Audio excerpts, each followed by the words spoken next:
మన్యం జిల్లా గుమ్మలక్ష్మీపురం మండలంలో గిరిజన విద్యార్థులు అవస్థలు పడుతున్నారు. బొద్దిడి గ్రామంలో ఉన్న ఎయిడెడ్ స్కూల్ మూసివేయడంతో 5 కిలోమీటర్ల దూరంలో ఉన్న పెద్ద ఖర్జాకు వెళ్తున్నారు. రోడ్డు సౌకర్యం కూడా సరిగా లేకపోవడంతో కాలి నడకన వెళ్తూ ఉన్నారు. దీంతో చదువుకునేందుకు కష్టాలు పడుతున్నారు విద్యార్థులు. ప్రభుత్వ పాఠశాలను ఏర్పాటు చేయాలని స్టూడెంట్స్ తల్లిదండ్రులు కోరుతున్నారు.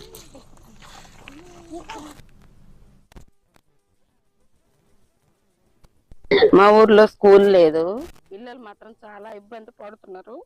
కాబట్టి నేను నేర్చుకుంటూ అడుగుతున్నాను, దయచేసి మా ఊర్లో మాత్రం బడిపించండి. చిన్నపిల్లలు మాత్రం చాలా ఇబ్బంది పడుతున్నారు. ఎండాకాలం కాదు, వర్షాకాలం కాదు, ప్రతిరోజు వెళ్ళాలంటే చాలా ఇబ్బందిగా ఉంది. చాలా చిన్నపిల్లలు రోజు 5 కిలోమీటర్లు నడిచి వెళ్ళాలంటే అంత ఇబ్బంది. ఒక్కసారి మీరు ఆలోచించి మా బొద్దుడి గ్రామానికి మీరు దయచేసి సీఎంగా నేను కోరేది ఒక్కటే, బొద్దుడి గ్రామానికి మాత్రం బడిపిస్తారని నేను కోరుకుంటున్నాను సార్.